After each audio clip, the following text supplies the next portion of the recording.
You were never meant to hear this. What you're about to discover was buried. Literally. And those who dared to speak of it never lived long after. In the spring of 1834, a farmhouse in Virginia whispered a secret so vile, so steeped in rot and deception, that even the devil himself would have flinched. Picture it: the sound of wind through tobacco fields, the clink of iron chains below the floorboards, and the muffled cries of children, 47 of them, echoing beneath a kitchen where Sunday bread was needed. This wasn't a legend. It wasn't folklore. It happened. No one was supposed to know. But you do now. You see, the Sullivan family were not farmers. They were architects, not of buildings, but of cages, of lies, of a machine fed by stolen innocence. In a town lulled by tradition and the illusion of Christian charity, Constance Sullivan stood at the pulpit of hell, dressed in linen and lace. To the community, she was a healer, a caretaker, a woman of God. But beneath her smile festered a system built to silence, to consume, to annihilate. Beneath her house, children, shackled by ankle and by terror, waited for a rescue that never came. Until one bitter February, when a man seeking shelter stumbled into something ancient and monstrous. That was when the cracks began to show. That was when the mask slipped. What followed was not justice. It was war against a hidden order. The Sullivan case was no isolated horror. It was a doorway. And once it opened, investigators found themselves pulled into a darkness that stretched across states, across decades, through church pews and courtroom halls. This was not just about one farmhouse. This was about a system. And the system was winning. Most will turn away from what you're about to hear. But not you. You've always known something was wrong with the world they showed you. You felt it. In the gaps, in the silences, in the things that don't add up. And now, you've found the truth. Or rather, the truth has found you. There's no turning back. Not now. You've been chosen to remember what they worked so hard to erase. So stay close. We're going underground. Imagine standing in front of a white, painted farmhouse, the porch creaking under your boots, the scent of turned earth mixing with something else. Something metallic, sickly sweet. Knock, and a soft-spoken woman answers. She smiles, offers cornbread, asks if you've come about the orphans. Her voice is kind, but her eyes don't blink right. Inside, everything looks normal. Framed portraits, a Bible on the table, the slow tick of a grandfather clock. But something is wrong. You feel it in your spine, in your gut, the ancient part of your brain screaming that this place is not what it seems. This was the illusion Constance Sullivan mastered, art of looking ordinary while hiding a cathedral of horror beneath her floorboards. The truth is, Millbrook never really saw her. They saw what she showed them, a grieving caretaker, a woman doing God's work. But that wasn't bread she was baking. It was obedience. That wasn't silence they heard. It was containment. A mother to none, but master to all. She made them call her Mother Sullivan. Not out of love, but as ritual, conditioning. The name was a lock, and every child who whispered it had already turned the key on their own identity. One by one, over decades, they disappeared into her house like smoke into night. No one asked questions. Why would they? In a world where charity is praised and compliance is survival, doubt becomes dangerous, but the walls remembered. The cellar groaned with the weight of memory. And on cold nights, when the wind shifted just right, the sound of sobbing reached the treetops like a hymn for the damned. Most locals ignored it. Just the wind, they'd say. But there was one man who didn't. A rabbit hunter named William Hutchinson. He heard what no one wanted to hear. Screams that cracked the illusion. His report would be the match to centuries of dry kindling. That's when the descent began. You think you've heard the worst? No. This is just the doorway. And once you step through, don't come back the same. The morning of April 8, 1834, began like any other in Henrico County. Dew on the fields, crows in the trees, and the scent of firewood on the wind. Sheriff Benjamin Crawford didn't know he was about to walk into the belly of a nightmare. He thought this was routine, a formality to quiet the talk stirring in town. But as he rode up the path to the Sullivan property, flanked by Deputy Marcus Webb, even the horses seemed uneasy, snorting and pausing at the gate like they sensed something was wrong. Constance Sullivan greeted them with her usual calm. An apron dusted with flour, hands folded, the perfect performance of hospitality. But when Webb asked to use the privy and walked around the side of the house, everything unraveled. That's when he saw it. The cellar door chained with 3 heavy padlocks, the wood scarred with claw marks, as though someone had tried to scratch their way out. He didn't shout, didn't panic. He returned inside, leaned in close to Crawford, and whispered, "Something's down there." Crawford, a man hardened by 15 years of law enforcement, felt the weight of dread settle in his bones. They asked to see the basement. That's when her smile cracked. Her hands shook. Her voice stumbled over excuses. The cellar was unstable, dangerous, not meant for visitors.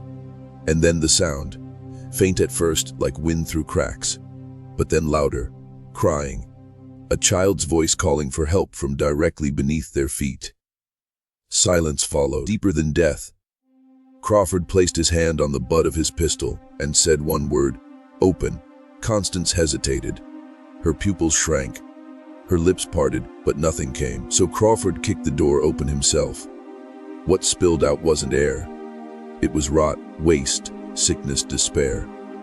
The stench was physical, a wave of human agony that drove Webb outside to vomit. The stairs led into darkness. Not ordinary darkness. The kind that breathes, that remembers, that judges. And at the bottom of that descent, chains rattled. Eyes blinked through shadows. 47 children, silent, starving, shackled. No screams, no words. Just the sound of a system breaking open. Crawford whispered, "Dear God." But even God had looked away from this place. The basement beneath the Sullivan farmhouse wasn't a room. It was a world. A purpose, built tom-carved from the earth with obsessive precision. Walls mortared in silence and cruelty. Sheriff Crawford and Deputy Webby descended the stairs into a void where time didn't move forward. It rotted. The flicker of their lantern revealed stone walls lined with iron rings, each one anchoring a child by the ankle. The chains weren't new. They were worn, rusted, and smoothed by years of desperate hands pulling against them. The children, 47 in all, didn't cry when they saw the light.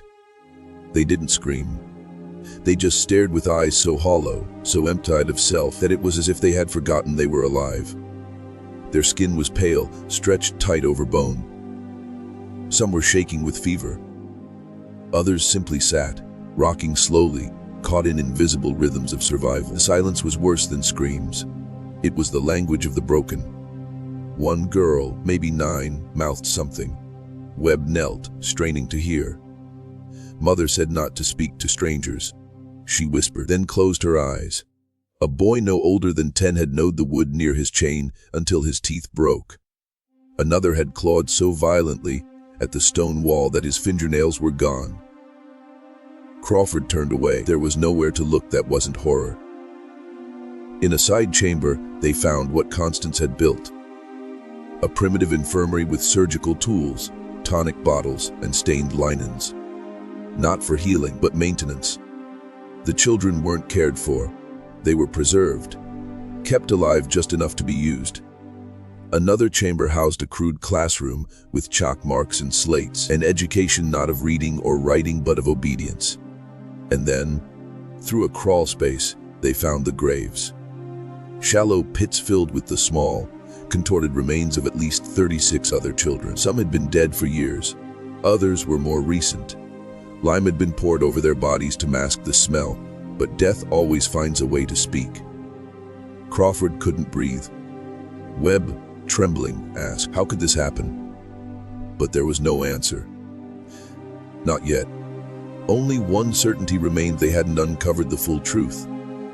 They'd only just peeled back the skin. What lay beneath would shatter everything they thought they knew about evil. The news didn't break in a scream. It seeped, slow and suffocating, through the roots of Millbrook like poison in well water. At first, no one believed it. They couldn't. Not sweet Constance Sullivan. Not the woman who made quilts for the winter auctions, who sang hymns with trembling devotion, who brought baskets of food to neighbors after childbirth or death. Denial became the first defense.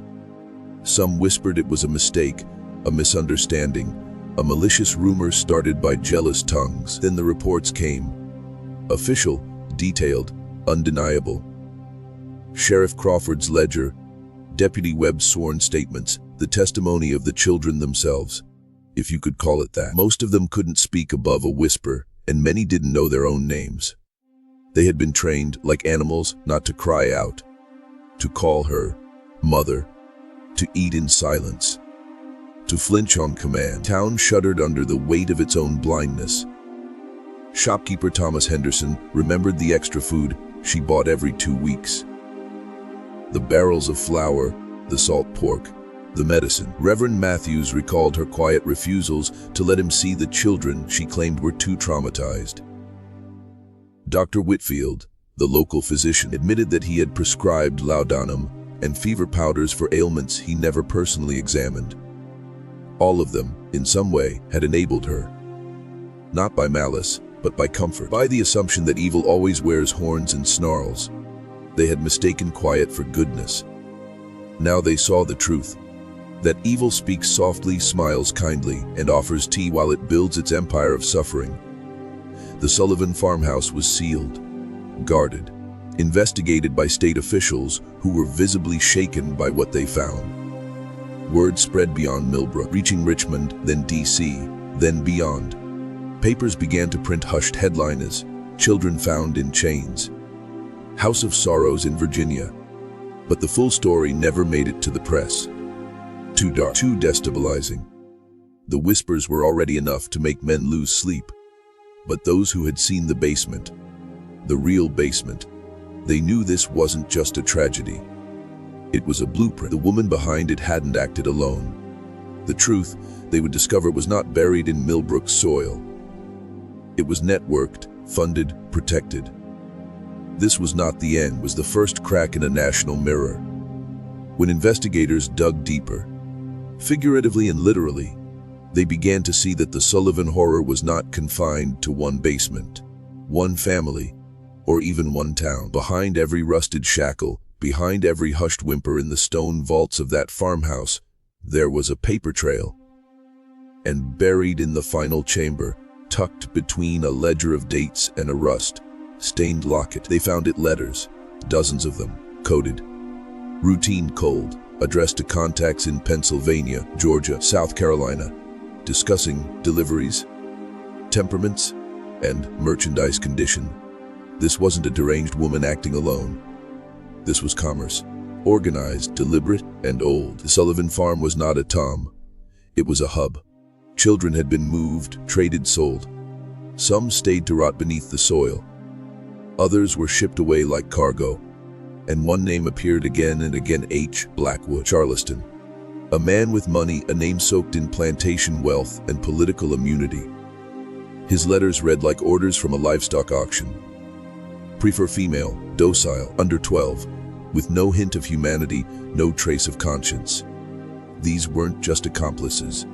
They were customers, investors, power feeding on vulnerability, masked in the decorum of wealth. Ledgers revealed horrifying sums. Up to $200 paid for a child in good health. Over 20 years, Constance Sullivan had earned more than $1,000, equivalent to several $100,000 today, and it had gone unnoticed, unquestioned, hidden behind Sunday sermons and white fences. It became clear to Crawford and the marshals brought in from Richmond.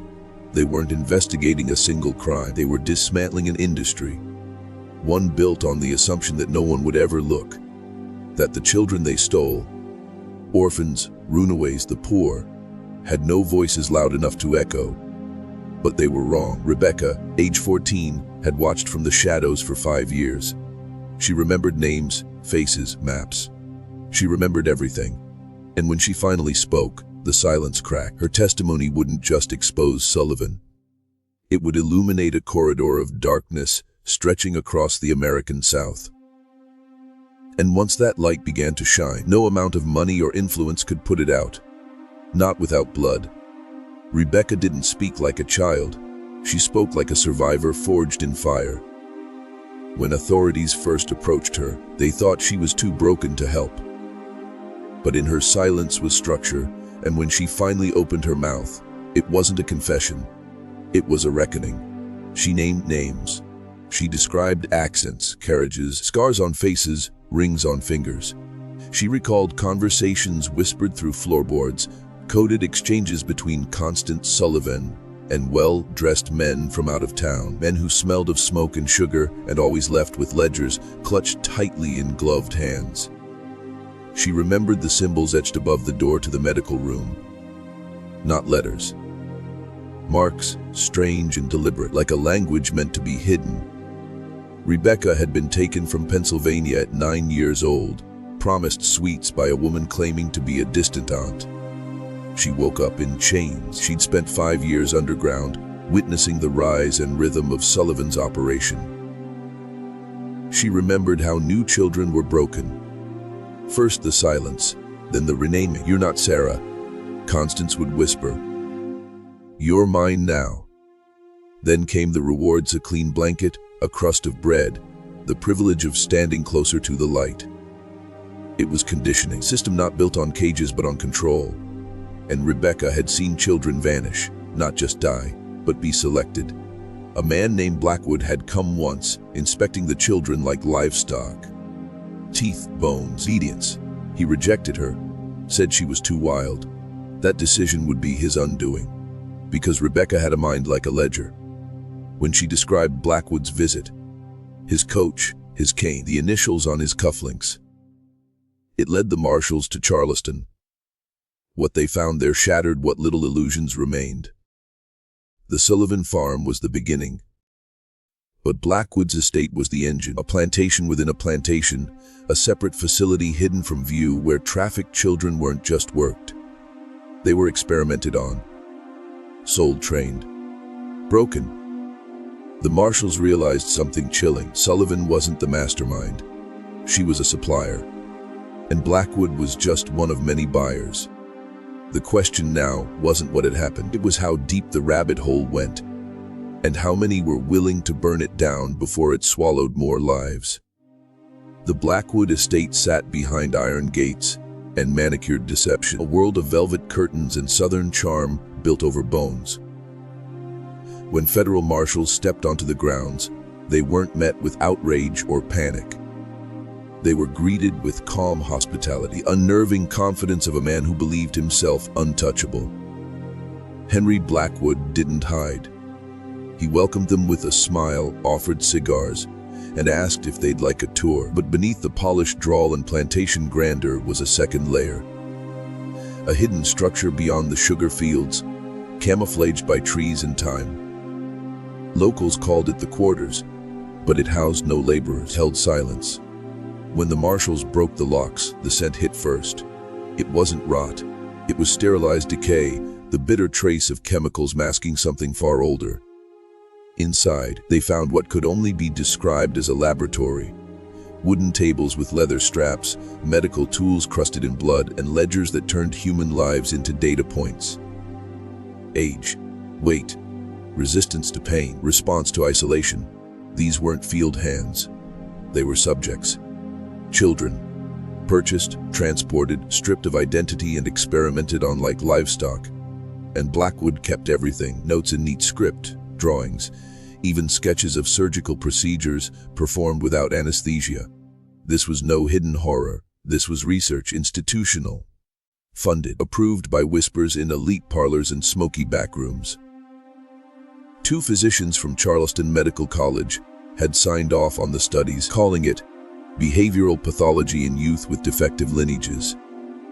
In truth, they were dissecting trauma, trying to perfect control. Of the 37 children confirmed to have been sent from the Sullivan farm to Blackwood, only 4 had survived more than 6 months. The rest had been consumed by infection, starvation, or what the ledgers called psychological failure. Their graves were shallow and nameless, marked only by stone numbers. It became clear that Blackwood was not just a customer. He was a curator of suffering, a man who turned atrocity into method, and as the investigation widened, more estates emerged. More names, more letters. This wasn't a crack in the system. It was the system, built on the idea that some lives simply didn't matter. And behind each locked door, the same whisper echoed, "They'll never look for the ones no one claims." When the raids began, they weren't broadcast. There were no headlines, no fanfare. Just quiet knocks in the middle of the night, and doors broken down by men who had seen the Sullivan basement and vowed never to let it happen again. From Georgia to Maryland, the marshals moved in silence, guided by the coded letters Rebecca remembered, by the ledgers hidden in Blackwood's study, by maps hastily drawn by terrified survivors. What they found was worse than imagined. Warehouses with false walls, barns that doubled as holding pens, abandoned schools turned into recruitment centers where children were cataloged like goods. In South Carolina, a church basement filled with iron cots. In rural Pennsylvania, a hidden room beneath a tannery where teeth had been stored in glass jars, labeled and sorted by size. Some of the operations were recent, others had been abandoned years ago, the stench of despair lingering like smoke after a fire. But everywhere they went, the pattern held: poor children, forgotten children, unwanted children. Taken, conditioned. Sold the same scripts, the same cover stories, the same methods refined through generations. One of the most chilling discoveries was a manual, handwritten, passed between traffickers, outlining best practices for acquisition, control, and disposal. Build trust with false kinship, it read. Break names first, then will. Maintain compliance through hierarchy and reward. This wasn't just a crime, it was a craft passed down like inheritance. And behind every location was a name with power. Lawyers, doctors, judges, people who smiled at church, donated to charities, hosted galas in marble-floored parlors while their money fueled chains in the dirt. The marshals began to understand why this network had thrived so long. It wasn't hidden in shadows. It was protected by light, guarded by titles and wealth, and polite society's refusal to believe that monsters wear silk gloves. And as each door was kicked in, each child carried out under blankets into the cold dawn, one truth became clear. This wasn't just about saving the living. It was about honoring the dead. Those whose cries had gone unanswered, whose names were scrubbed from ledgers, whose lives had been treated as experiments. The reckoning had begun, and it would not stop. Not until every secret was dragged, kicking and screaming, into the light. They called him Samuel Pierce, a man whose conscience finally broke the chains that decades of silence had forged. He had been an overseer on the Blackwood estate for nearly 11 years, a witness, an accomplice, a man who had watched without doubting until the screams began to follow him into sleep. He walked into the federal marshal's office in Richmond with shaking hands and a ledger tucked beneath his coat. Blackwood's personal notebook, stolen during a moment of hesitation that cost him his job, but may have saved dozens of lives. The ledger confirmed what Rebecca had already revealed. Blackwood was not just a buyer, but a distributor. Children he acquired weren't always kept. Many were sold to other plantations, some to medical institutions. Others simply disappeared into the underworld of human trade that no one dared acknowledge existed. But it was Pierce's words, not the ledger, that cut deepest. Spoke of the demonstrations, nights when wealthy men from across the South arrived in carriages to inspect the children, test their obedience, examine their teeth, their strength, their fear. He described punishments performed publicly, rituals of control masked as discipline, and a language built to reduce children to compliance, to things. But there was one entry that broke the room's silence. A girl named Elsie, age 6, taken from a poorhouse in Maryland. She was listed as non-compliant, not viable for service, reassigned to test Group C. That group, Pierce explained, was a euphemism for experimentation. When they found Group C's records, the details were unbearable. Children had been injected with chemicals, starved in isolation, burned to study skin healing, blinded to measure auditory compensation. It was science in name only, a sadism baptized in academia. Charleston Medical College, a respected institution, had its fingerprints on every page. 2 professors had not only participated, they had designed the experiments. They called it resilience testing.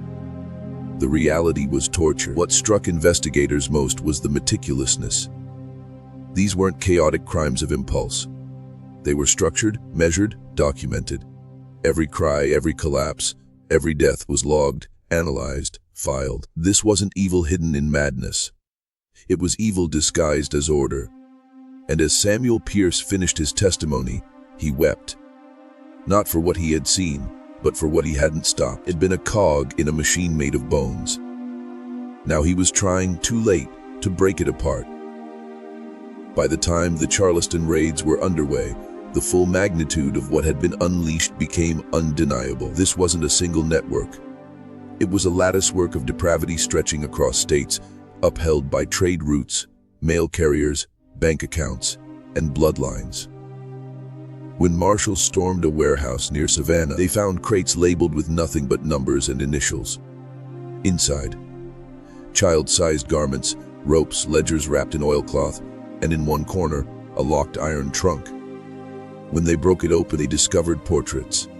Sketched likenesses of children, some smiling, others frozen in terror, with notes in looping handwriting detailing physical strengths, personality traits, sale status. It was a catalog of suffering prepared for buyers who demanded custom orders. Names from the Sullivan files appeared again. Rebecca's voice echoed again. Every piece linked. It wasn't just a criminal enterprise. It was a shadow economy, insulated by wealth, cloaked in bureaucracy, defended by those who benefited from silence. The financial records told the rest of the story. Wire transfers, banknotes, falsified church donations, money laundering through respected institutions. One payment had come from a senator's campaign fund. Another from a judge's private account. Was bigger than anyone imagined. For every Sullivan or Blackwood brought down, 2 more names surfaced. Every child rescued brought whispers of 10 more still missing. In Maryland, marshals unearthed a school that had never been accredited, never inspected, run by a charitable trust, linked to the same buyers. In North Carolina, a shipment log from a textile mill turned out to be a coded list of children moved in false custody.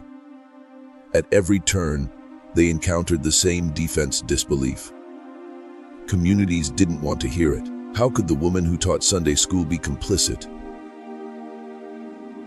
How could the doctor who delivered their children be the same man performing experiments on others? But the evidence didn't care about comfort. Spoke in the form of chains, in the broken voices of survivors, in graves marked only by rocks. The machine wasn't broken. It had worked exactly as designed.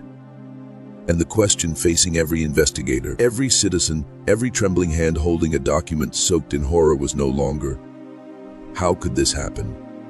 It was. How many chose not to see? When the news finally cracked into the public, it wasn't a scream.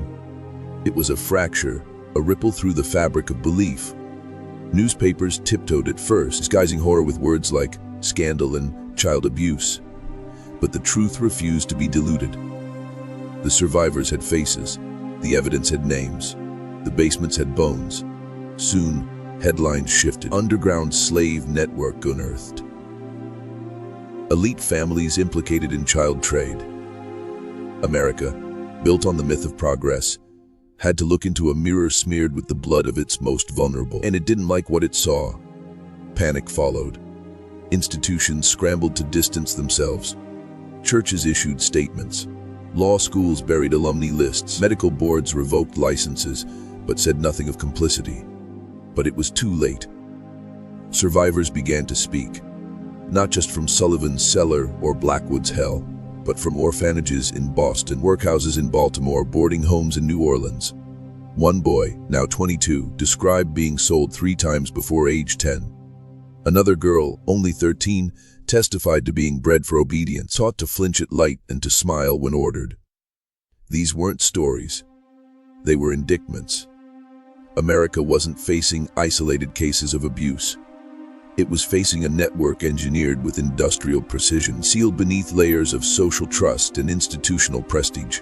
And yet, even as outrage grew, so did resistance. Senators called it hysteria. Wealthy donors threatened lawsuits. One high-profile judge dismissed the testimonies as trauma-induced delusion, ignoring the matching scars, the overlapping accounts, the damning documents. And then there were the disappearances. Key witness vanished en route to testify. A clerk who leaked files was found drowned in a mill pond. The deeper the truth dug, the more corpses it unearthed. Some literal, some reputational, all inconvenient. But the ones who had seen the basements, who had heard the children scream in silence, could no longer pretend this was rumor. This was revelation. A wound split open, and for every gate that closed, another crack formed. The system had fed on invisibility. But now the light was spreading, and with it came the one thing it couldn't survive: memory.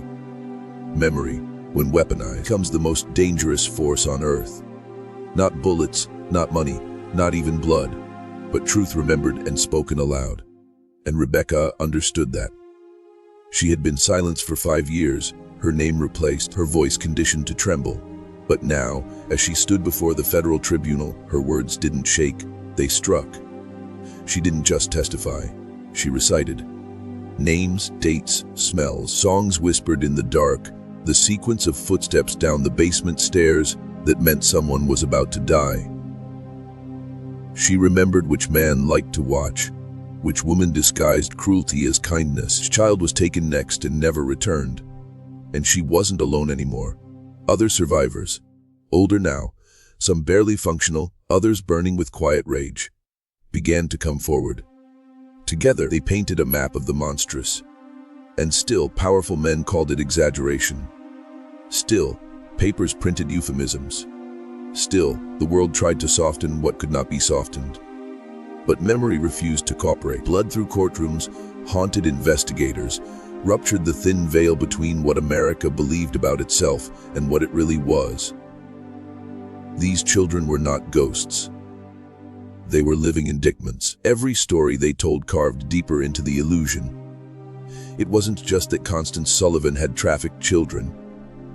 It was that society had made her possible, had made her profitable, smiled while she shopped for flour and salt, oblivious, or willfully blind, to the rot beneath her feet. The truth began to mutate. It wasn't just a history. It became a warning, because if this could happen in a quiet town like Millbrook, behind a white farmhouse, what else had been buried? How many basements had yet to be opened? Rebecca ended her testimony with a sentence that silenced the room for over a minute.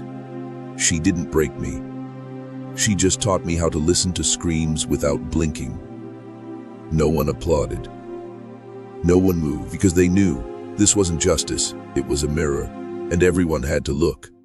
The backlash came like thunder, loud, furious, and dressed in dignity. Not from criminals, but from gentlemen. Bankers, clergy, editors, politicians, all howling that the investigation had gone too far, that this obsession with basement fantasies was tearing apart good communities. They spoke of reputations, of family honor, the danger of letting traumatized children shape the national conversation. Witch hunt, they called it. Mass hysteria. But beneath the indignation was fear. Not fear of falsehood, but of exposure, because deep down, they knew the truth was not only real, it was systematic. This wasn't about one woman, or even a network. It was about a society that had created profit margins from pain and called it charity. Constance Sullivan had simply worn the mask long enough not to be noticed. The institutions she relied on, churches, schools, courts, hadn't failed. They'd functioned exactly as expected, shielding the powerful, doubting the weak, and papering over evil with formality. And when the light hit too hard, defense was always the same: discredit the witness, smear the survivors, burn the truth to preserve the myth. But something had shifted. Rebecca's words had rooted into the minds of millions, not because they were dramatic, but because they were detailed, irrefutable. More survivors came forward. A boy from New Jersey who remembered being transported in a barrel. A girl from Atlanta who recognized the handwriting in Sullivan's records as belonging to her foster father. Each story tightened the noose, not just around individuals, but around the system itself. Still, opposition doubled down. One senator stood in front of Congress and said, "We cannot allow our history to be rewritten by traumatized children." The room applauded, and that applause told investigators everything. The truth would not be defeated by shadows. It would be buried under bureaucracy. But the children remembered, and now so did the public. The seed had been planted, and no amount of legislative denial, no courtroom maneuver, no church-issued apology could unlearn what had now been seen. The mask of respectability had slipped, and what stared back was not ignorance. It was complicity. The Sullivan basement was sealed, but the echoes never stopped. Even after the chains were removed and the graves exhumed, something in that soil refused to forget. Investigators said the air still felt heavy there, like grief had sunk into the foundation. People stopped visiting the site. The farmhouse was demolished in 1845, its boards burned, the basement filled with concrete. But the ground beneath remained marked, not by symbols, but by memory, the kind that seeps up through generations. A small cemetery was placed nearby, 47 headstones, most unmarked. Just numbers etched in stone. It wasn't justice, it was acknowledgement. A whisper in marble that said, yes, this happened. But justice, that proved harder. Constance Sullivan was found dead in her cell before she could name the full list of buyers. Officially, it was suicide. Unofficially, it was silencing. Ezra Sullivan was hanged in 1836, public execution that drew thousands. His last words, as recorded by a stunned chaplain, were, "I followed the devil's orders, but I thought he looked like God." And with that, the gallows dropped, a piece of the machinery was broken. But the gears kept turning. Henry Blackwood died in prison, allegedly a heart attack, though some believed he was poisoned by his own associates. 2 Charleston doctors were sentenced to long prison terms. Neither served their full sentences. Connections, influence, money. That was the real web. Not the blood-streaked walls of a cellar, the polished handshakes of men who toasted over brandy while children screamed underground. And still, more names vanished. Files disappeared. Witnesses were threatened. Investigators reassigned. What began as a crusade for truth became a battlefield of red tape and quiet threats. But Rebecca, she lived.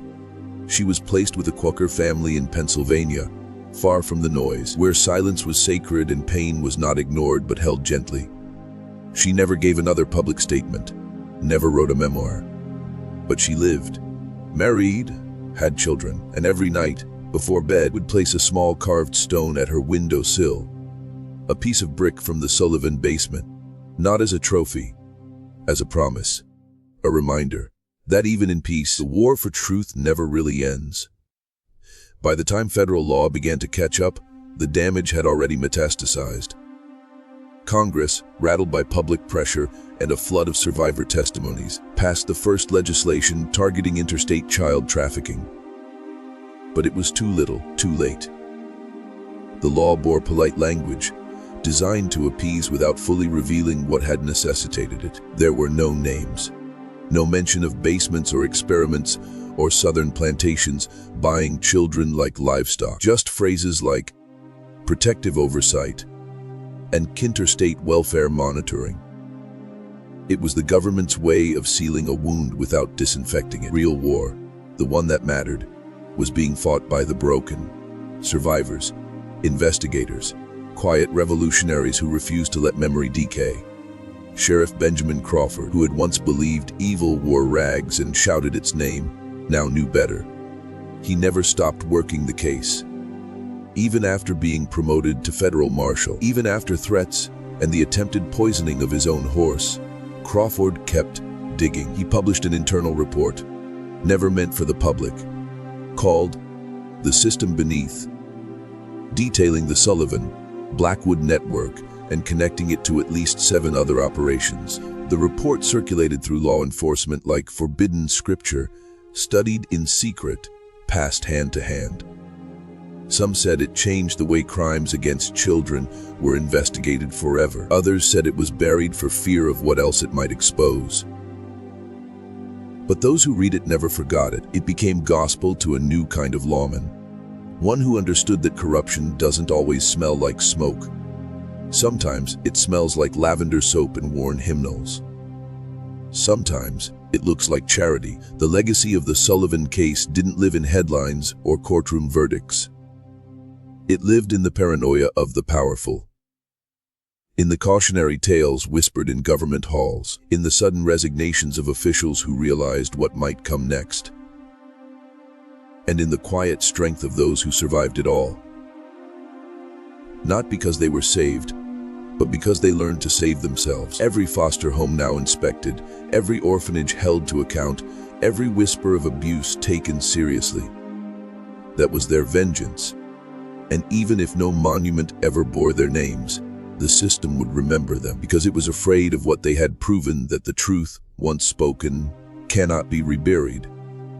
For years afterward, those who had been part of the investigation reported the same thing.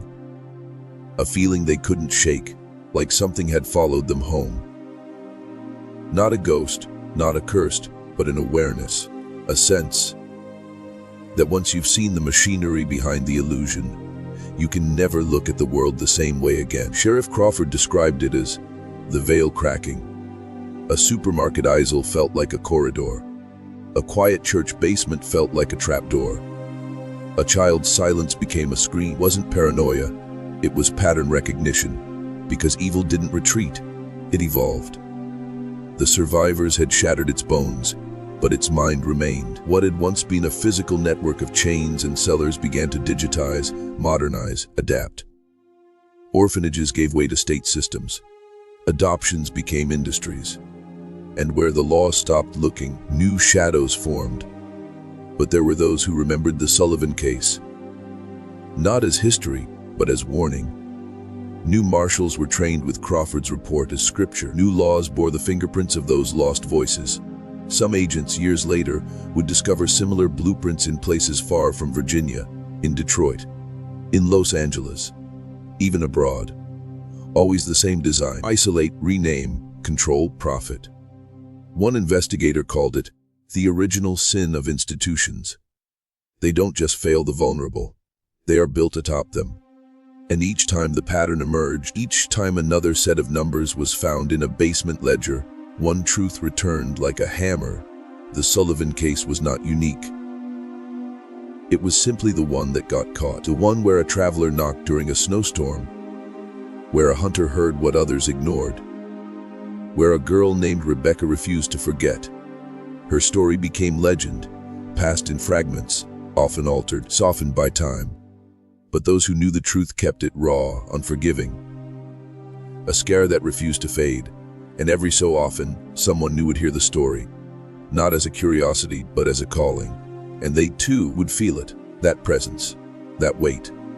The knowledge that beneath civility, beneath systems and titles and ritual, something still waits, watches, and remembers. They say history is written by the victors, but this part, this chapter, was never meant to be written at all. It was meant to vanish, quietly, like the children it consumed. But something went wrong. A cellar door opened. A child remembered, and now the ink refuses to dry. In the years following the Sullivan investigation, a pattern emerged that no one in power wanted to admit. Whistleblowers died early. Investigators were reassigned. Files went missing. Even those who had done everything by the book found themselves discredited, audited, or quietly erased from the record. It wasn't conspiracy. It was choreography, silent agreement among those who had something to lose if the truth gained traction. But the survivors were no longer children. They were grown, with jagged voices and sharp memories. Some became advocates, others investigators. A few vanished, unable to bear the weight of remembrance. But those who remained carried something: dangerous clarity. They didn't see the world in terms of good and evil anymore. They saw systems, incentives, designs that rewarded silence and punished truth. And they began to understand what happened beneath that Virginia farmhouse wasn't some barbaric aberration. It was a prototype. The psychological control, the reward-punishment hierarchy, the erasure of identity. It all mirrored techniques later used in military interrogations, cult indoctrinations, and even educational reforms. The Sullivan basement wasn't just a crime scene. It was a blueprint for power. And the reason it had survived so long was simple: it worked. Once you break a child's name, you can rebuild anything in its place. A servant, a soldier, a commodity. It wasn't about cruelty. It was about efficiency. That's what made it monstrous. Not the screams, but the spreadsheets. Not the brutality, but the bureaucracy. And that's why, even now, those in power flinch when the story resurfaces, because it doesn't just accuse the past. It threatens the present. It whispers that the machine never stopped. It simply changed its clothes. The machine, once exposed, did not collapse. It adapted, learned the language of nonprofits, of child welfare programs, of institutional trust. It traded chains for clipboards, whips for policy, and basements for budgets. The names changed, but the function remained. Take those without defenders, strip their identity, and repurpose them for systems that feed on vulnerability. Survivors of the Sullivan Network saw it happening again, dressed in new forms. Rebecca, older now, would sit in silence watching news reports of overcrowded shelters, of lost children in state care, of unaccompanied minors disappearing from record. Her face would not move, but her eyes would. She had learned to see patterns like scripture. And what she saw told her one thing: this story was not over, because the men who had once bought children in the dark had taught their sons how to do it in the light. Through corporations, through custody battles, through privatized detention centers with no oversight, and government contracts buried under layers of jargon. The new buyers wore suits, not riding boots. They held stock portfolios, not whips, but they understood the same principle. When you take someone young and silence them early, you own them. You don't need bars, just paperwork, just permission. The Sullivan legacy wasn't confined to history. It was foundational. A root system buried beneath the surface of American institutions, still feeding off neglect, still growing toward profit, and those who tried to shine light on it. They were labeled unstable, extremist, irrational. It was safer to laugh at the conspiracy than to confront the structure. Rebecca and those like her didn't need validation. They had memory, and they knew that evil doesn't die. It archives. It gets smarter, softer, more polite. And while the world moved on, dazzled by surface progress, the blueprint remained beneath it all, whispering to anyone willing to listen, we never left. We just learned how to smile while we took everything. By now, if you're still listening, something inside you has already shifted. That itch at the back of your mind, that quiet knowing you've carried for years. You're not crazy. You're waking up, because this story isn't about history. It's about recognition. It's about seeing the fingerprints on everything you were told to trust. And here's where I need you to do something.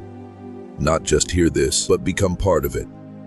If you felt that pull, like you were meant to find this truth, like something long buried inside you just cracked open, I want you to type the phrase, "I see the pattern," twice in the comments right now. Not for the algorithm, for your own mind. Lock it in. Let the system know you're no longer blind. This is identity transformation, ritual through revelation. Because after this, you won't see news the same way. You won't hear political speeches the same. Won't walk past institutions, hospitals, shelters, schools, without wondering what lives behind the drywall and the funding forms. That's what they fear most. Not outrage, not protests. Awareness. Men like Blackwood, women like Sullivan, they thrived because no one looked.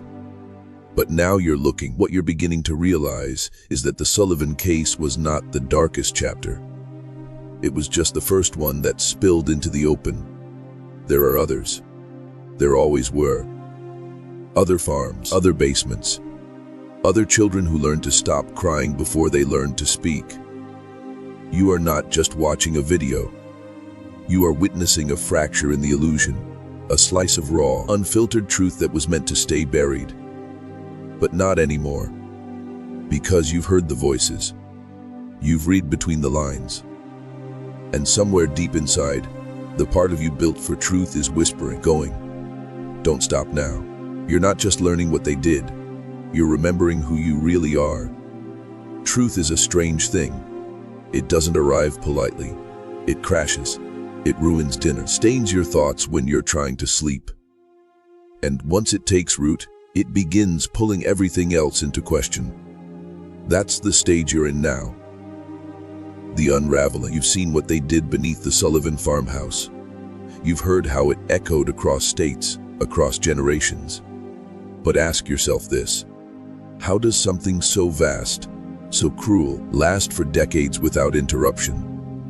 The answer is terrifying in its simplicity, because it was built on our assumptions.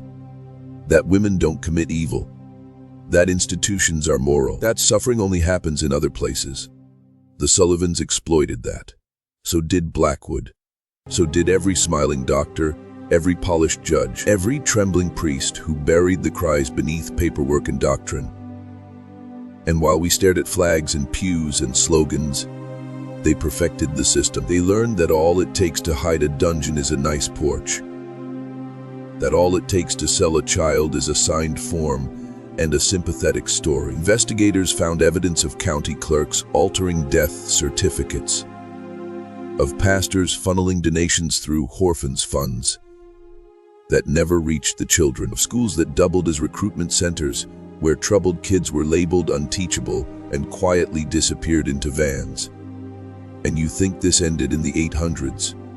No, it just changed wardrobe, learned to speak the language of care, of reform, of policy. But behind the language, the engine remained the same. Remove the protectors, discredit the witnesses, silence the survivors, and always erase the records. But some records couldn't be erased. Some voices couldn't be broken. Rebecca's memory wasn't just detailed, it was weaponized. And as more like her came forward, something ancient began to stir. The old machinery of silence began to crack. And now, in this moment, you're holding a piece of that crack in your hands. What you do next determines whether it spreads or gets sealed shut again. There's a reason this story was buried so deep, and it's not because of fear.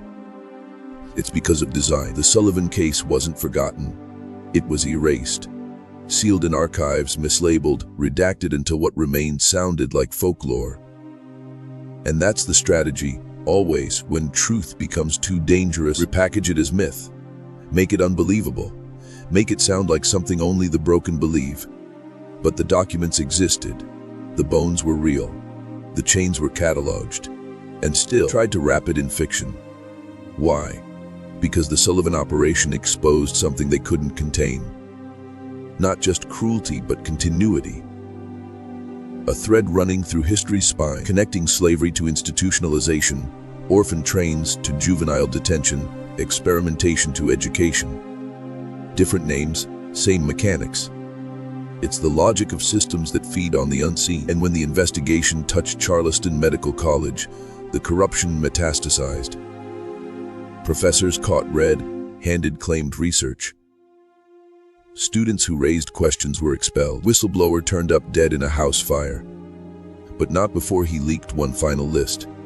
50 names, each connected to child procurement across 6 states. Politicians, clergy, industrialists. Some names were familiar. Others would become familiar. And buried in that list was one more horror: the presence of state-sponsored funding. Taxpayer money funneled through innocuous programs used to manage at-risk children. You paid for it. Your ancestors paid for it, not knowing, not seeing. That's what makes the machine so invincible. It doesn't hide in shadows. It hides in routine, daily life, in assumed goodness. And the moment you begin to question it, you feel the pressure. the resistance, the fear. That's how you know you're getting close. Because systems don't panic when you scream. They panic when you see. And now you do. You see the pattern. You hear the hum behind the headlines. You're not wondering, what if, anymore. You're wondering, how many? And that shift, that's irreversible. Because once you see the machine, you can't pretend it's a church. Charleston wasn't the last stop. It was just the loudest scream. After Blackwood's estate was raided, after the medical records were published in sealed court files, after the professors were sentenced behind closed doors, a strange thing happened. Silence. Not the kind that follows justice, but the kind that smells like fear wrapped in velvet. Files vanished. Witnesses recanted. And suddenly, those pushing the investigation found themselves fighting ghosts. One federal agent who helped uncover the Sullivan network was found dead in a river with a suicide note that didn't match his handwriting. Another lost his pension, his marriage, his mind. His final journal entry read, "I opened the wrong door." Because here's the truth they don't print: when you expose something ancient and profitable, the system doesn't collapse. It adapts. It absorbs, and it targets the immune response. That's why whistleblowers get labeled unstable. That's why survivors are smeared. That's why anyone who dares to connect the dots is called paranoid. It's not about truth. It's about narrative control. Keep the people asleep, distracted, medicated, compliant. Keep them convinced that stories like the Sullivan case are tragic anomalies, not blueprints. They are blueprints. That basement wasn't a fluke. It was a model. Scaled across states, backed by capital, sanctified by silence. And if you think it couldn't happen again, ask yourself, how many uninspected institutions exist right now? How many children vanish from care systems every year with no follow-up? How many missing names never make headlines because they don't belong to the right kind of family? The truth is, they learned from Sullivan. They learned what worked: isolation, fragmentation, discreditation, and the most terrifying lesson: no one wants to believe children suffer in systems we fund. Because belief demands action, and action means tearing down things we were raised to revere. Churches, schools, government programs. What Rebecca exposed wasn't just a network of evil. It was a society designed to look away. And until that design is dismantled, the machinery will keep running, just quieter. There's a reason they teach you to fear darkness, but never teach you to question light. Because the worst things aren't done in the shadows, they're done in plain view. The Sullivan basement wasn't beneath a haunted mansion. It was under a farmhouse with a wraparound porch and lace curtains. Blackwood didn't run his operation from an alley. He did it from a parlor lined with books and silver, framed family portraits. And that's the point. Evil doesn't announce itself. It introduces itself politely, in committee meetings, in charity fundraisers, in clinical language dressed in bureaucratic indifference. When the federal marshals raided the final site tied to the Sullivan network, it wasn't a dungeon. It was a private child wellness facility in rural North Carolina. The sign out front said "Open side," a sealed wing, no windows, records locked behind false walls, and 18 children, half of whom were listed as deceased in government databases. They weren't dead, they were disappeared, misfiled, forgotten. All of them bore the same signs: malnourishment, psychological conditioning, and a vocabulary that didn't match their age. They used phrases like "pre-assignment" and "compliance schedule" and "disciplinary reduction." These weren't just stolen children. They were programmed, rewired. And that's when it became clear the Sullivan system hadn't just survived, it had evolved. Now it wore clinical scrubs. Now it signed contracts. Now it called torture treatment and trafficking placement. The very language had been re-engineered to sanitize atrocity. And if you think this ended in the 1800s, ask yourself why every few years a missing child scandal surfaces and then disappears. Ask why survivors are always met with disbelief, with diagnoses, with quiet settlements and sealed courtrooms. Ask why the deeper you look into child welfare systems, the less accountability you find. It's not incompetence, it's insulation. Sullivan proved you don't need an army to enslave, you just need a mask that people are too comfortable to question. And now, the only real question left is this: how far are you willing to look behind the mask? Millbrook never recovered. Not really. The town changed its name in 1848, hoping to bury the memory along with the house, but the soil still remembers.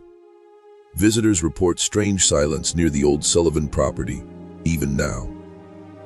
Birds won't land there, wind won't pass through. Locals say the ground feels wrong, heavy like it's holding its breath. But the most unsettling thing isn't what was buried, it's what was passed on. Survivors, investigators, even descendants of the townspeople. Many carried the weight in their blood. Not trauma, but awareness. An inherited sense that beneath every polite interaction, something darker waits. One descendant of Dutcher Whitfield became a trauma nurse and kept an anonymous blog cataloging signs of systemic abuse in youth facilities. Another, descended from the Henderson line, broke decades of silence by releasing old store ledgers, proving how much food was truly being delivered to the Sullivan farm, even when the town claimed to know nothing. These were echoes, reverberations, proof that history never really ends. It just waits for someone to listen. And for those who did, they found themselves pulled deeper into connections that stretched across the map. One family in Georgia found journals linking their ancestor to the Blackwood Purchase ledgers. A lawyer in Pennsylvania discovered land deeds tied to boarding houses, used as trafficking hubs. And every time the truth surfaced, there was resistance. Churches threatened to excommunicate whistleblowers. Universities denied access to archives. Media outlets quietly killed stories. Why? Because once you accept that something like Sullivan happened, not as a fluke, but as a model, you start to see the world differently. You start to question every institution that hides behind language like care, protection, and hoarder. You start to wonder how many Sullivans are still out there. Clean, smiling, tax compliant. Worst of all, you start to realize how easy it was to not see it. How easy it still is. That's what this story does. It strips the comfort from your gaze. And once it's gone, you never see innocence the same way again. Only patterns, only warnings, only masks, waiting to slip. You need to understand something now. What made the Sullivan case dangerous wasn't just the scale of the horror, it was the structure of it. The precision, the psychological architecture. What happened beneath that farmhouse was not madness. It was order, a blueprint. They didn't just chain children. They erased them, reassembled them, bent them into silence so complete it took years for the words to come back. Investigators later brought in behavioral scientists to study the aftermath. What they found chilled even the most clinical minds. Children who had been conditioned to associate kindness with compliance, who flinched at daylight, who apologized when offered food, and most disturbingly, children who referred to themselves in third person, as if their identity had been split, surgically removed and replaced with obedience. This wasn't just trauma, it was programming. Sullivan and her buyers had stumbled upon, or perhaps refined, a method of complete psychological control. And the manuals found in Blackwood's study confirmed it. Pages filled with diagrams of power hierarchies, reward schedules, silence enforcement looked more like military interrogation training than anything domestic. Which raised a darker question: who taught them? Where did this method originate? No one ever answered that. Or if they did, was buried. But pieces surfaced in strange places. Early CIA behavior studies drew eerily similar conclusions. Cold War mind control programs mirrored Sullivan's techniques, the same mechanisms. Break identity, isolate, rebuild under authority. Echoed in the government's own experiments decades later. Coincidence or continuity? We may never know, because by the time the Sullivan operation was fully dismantled, the techniques had already escaped into other hands, other institutions, cloaked in new language, reform schools, juvenile assessment centers, and certain therapeutic programs, all promising healing, all rooted in control. And that's the curse of truth. You start by pulling one thread, and soon you're holding the entire system in your hands, unraveling, endless, whispering to you none of this was accidental. It was rehearsed. There was one photograph, found years later, buried in a forgotten box at the Henry County Courthouse, that changed everything for the final investigator assigned to the Sullivan file. It wasn't graphic. No chains, no graves, no horror. Just a gathering, a dinner. 7 people seated around a long table in what looked like a parlor. Polished silver, pressed linens, wine decanters half full. At the head of the table sat Constance Sullivan, her face serene, her hands folded in quiet poise. Next to her, Henry Blackwood, and around them, men and women later identified as prominent figures in banking, politics, and medicine. The date on the back read, October 14, 1829. That dinner took place while over 30 children were shackled beneath the floor. That photograph proved what everyone had tried to deny. This wasn't just tolerated by the elite. It was hosted, celebrated, coordinated, a closed circle, a syndicate of civility masking rot. And what unnerved the investigator most wasn't the people in the photo. It was what hung behind them on the wall, a painting of a lamb bound in thorns, bleeding into a chalice. A symbol, one later found etched into door frames at 4 other properties connected to the network. This wasn't random. It was ritual, not in the sense of robes or candles, but in ideology, structure, hierarchy, sacrifice. The children were not just victims, they were offerings. To a system that fed on obedience and innocence, masked as progress and piety. And once that lens was applied, everything sharpened. The names made sense, the connections, the cover-ups. This wasn't a ring, it was a religion, one not spoken aloud but practiced in every action of erasure. And the worst part, it didn't die with Sullivan. It simply fragmented, infiltrated, evolved. There are no temples for it. Only paperwork, only sealed buildings. Only a lingering sense in your gut that the place down the street that looks too clean, too quiet, too perfect, might be another chapter waiting to be written. And if you've felt that, even once, you already know, you've touched the edge of it. There comes a moment in every descent where the darkness stops feeling foreign and starts feeling familiar. Not comfortable, but known. That's where you are now. Past shock, past anger, into understanding. The Sullivan case was never meant to shock you. It was meant to reveal you, to show how deep the illusion runs. Because the greatest trick power ever pulled was convincing the world that evil looks like chaos. It doesn't. It looks like policy. It looks like charity drives hosted in banquet halls by people wearing tailored suits and medals. Looks like a state-funded child welfare assessment center that just happens to be located 30 miles from the nearest oversight body. It looks like help. And that's why it works. The Sullivan basement wasn't just physical. It was conceptual, a model for silence, a study in plausible deniability, a darkened version of family and safety and trust. When people say, never again, they mean well. But they miss the truth. It's never stopped. It's only gotten better at hiding. Today's chains are paperwork. Today's basements are algorithmic blind spots in bloated government databases. Today's Mother Sullivan might be a nonprofit director who speaks at conferences about child advocacy while privately selling access. And you don't want to believe that. No one does. But denial is the oxygen of these systems. Without it, they suffocate. That's why the Sullivan legacy must live. Not to glorify it, but to strip it bare. To show every smiling facade that you now see through it. That you know the truth doesn't dress in rags. It dresses in respectability, in degrees, in soft hands and proper grammar. So now you have a choice. Close your eyes and call this a story, or open them and see it for what it is, a warning. One they tried to bury, one that still breathes under your feet. You might be asking yourself why this was allowed to go on for so long.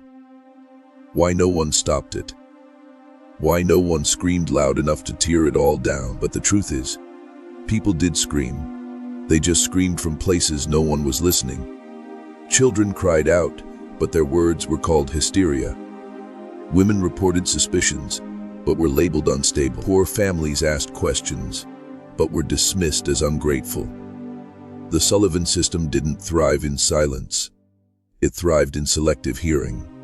In a world that only listens to the right voices, spoken in the right tone, wearing the right clothes. And those who ran the system knew that. They didn't fear outrage.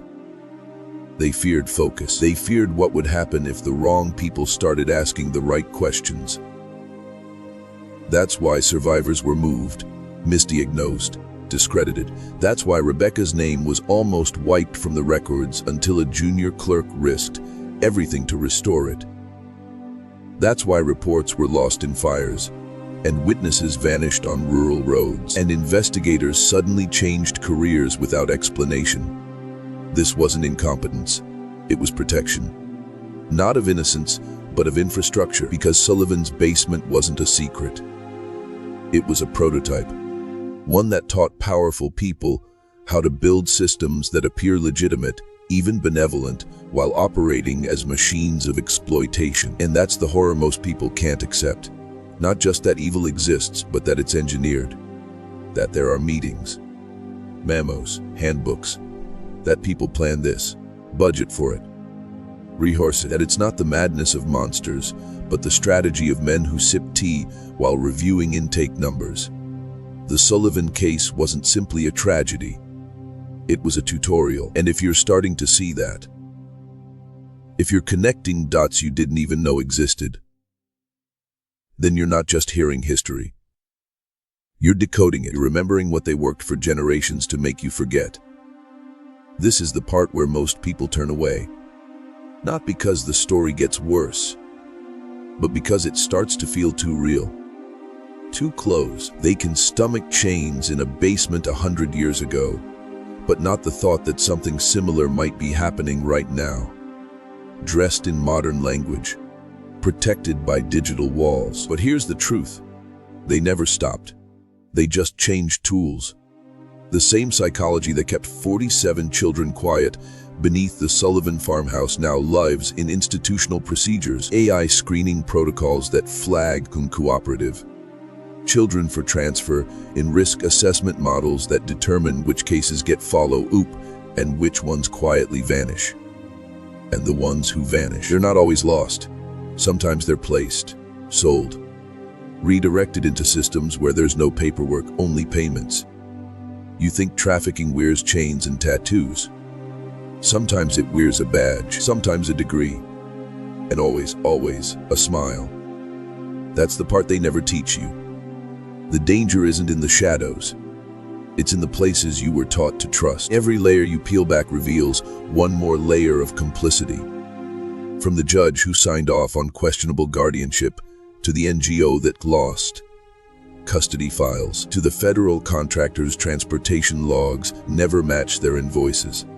And every time someone speaks up, really speaks, they're met with the same response of discredit, delay, disappear, because the Sullivan blueprint still works, still thrives, still rewards those who keep their heads down and punishes those who ask, "Where did that child go?" And you've made it this far because some part of you already knew, felt it, saw through the cracks in the polished veneer of civilization. You weren't meant to be one of the ones who knew.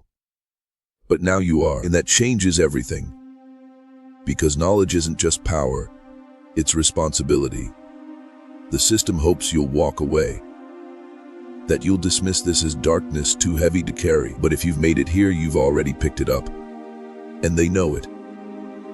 By the time the final files were declassified, quietly, selectively, decades after the Sullivan investigation had ended, those who had lived it were either dead, disappeared, or silenced. But the documents didn't rot. They waited. In dusty archives, in mislabeled boxes, in forgotten basements that, ironically, held the truth above ground while the world buried it beneath distractions. And when one researcher, a nameless intern sorting through county court records for a genealogy project, opened a box marked Agricultural Reports 1830-1840, they found a stack of affidavits papered together with a noti, duro cuot, refatilo cuor. That intern didn't refer, they read, and what they found was an uncensored transcript of the original 1834 interviews with the children rescued from the Sullivan basement. Names, ages, statements written in shaking ink by a sheriff who had long since vanished from the history books.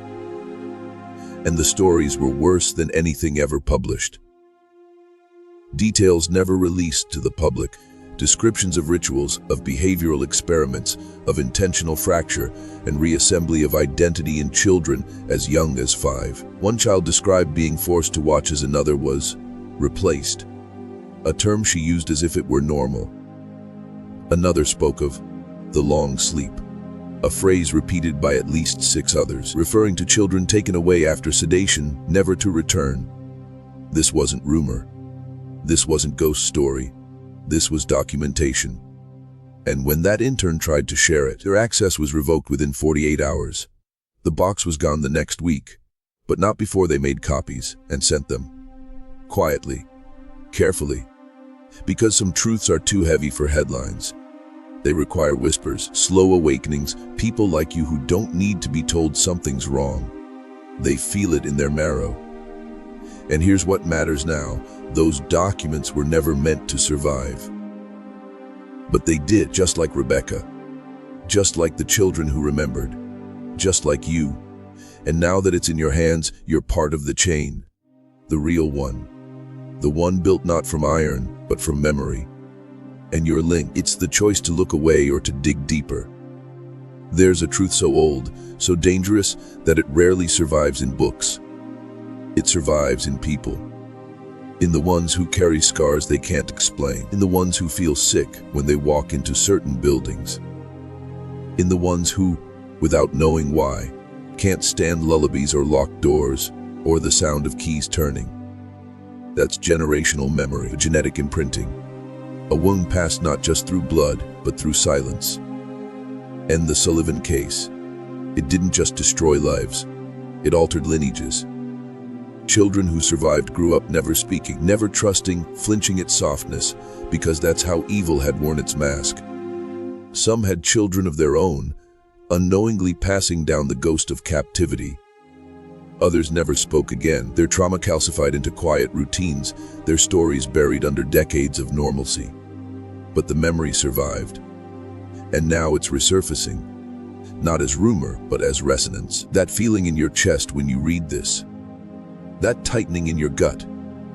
That's not imagination. That's recognition. Something deep inside you understands what's being said. Not because you read it, because you felt it. Seen glimpses of it. In news headlines that disappear too quickly. In missing children reports with no follow-up. Footage of crying kids behind fences labeled detention. The patterns never died. They evolved. And now, they hide in places you were taught to trust, in adoption systems, in medical research grants, global charities with pristine reputations and zero oversight. And every time a survivor tries to speak, they're met with a smile that says, "We don't talk about that here." But here's the thing. This space, this story, you're hearing it. And that makes you dangerous. Because memory only needs one carrier to survive. One person to speak when others won't. One set of eyes that refuses to shut again. You've made it this far not because you're curious, but because you're awake. And when you reach the final section, understand why you were meant to hear all of this. Not for fear, not for fascination, but because something is coming. And those who remember will be the only ones who recognize it. This is the end, not of the story, but of who you were before you heard it. Because now the veil is gone. The illusion is broken. You've walked through the Sullivan basement without ever stepping foot in Virginia, heard the cries, seen the patterns, touched the old wounds buried under centuries of polite silence. And now you carry them. You're not a viewer anymore. You're a vessel, and what you do from here matters more than you think. Because this knowledge, it brands you. It marks you as someone who cannot be lulled by polished smiles or choreographed speeches, someone who sees the strings behind the stage, someone who knows that evil doesn't always scream. It often whispers from behind nonprofit logos, behind sealed courtrooms, behind institutions we were told were built to protect. The Sullivan case was never about history. It was prophecy. It showed us what happens when good men stay quiet, when comfort is chosen over confrontation, when the cries of the innocent are deemed too inconvenient to hear.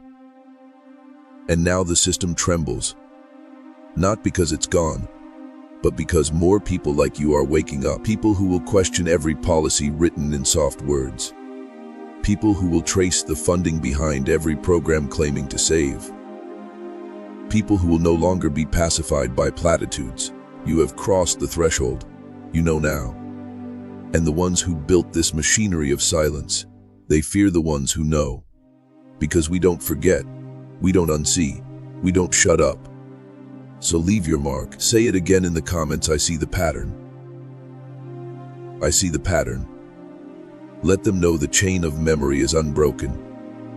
Let them know you're not afraid to stare into the basement and say, I will not be part of your silence. Because the next time a door creaks open, the next time a child disappears into a system too quiet to question, someone like you will be there, watching, listening, and ready to rip the mask off, no matter how many layers deep it's been buried.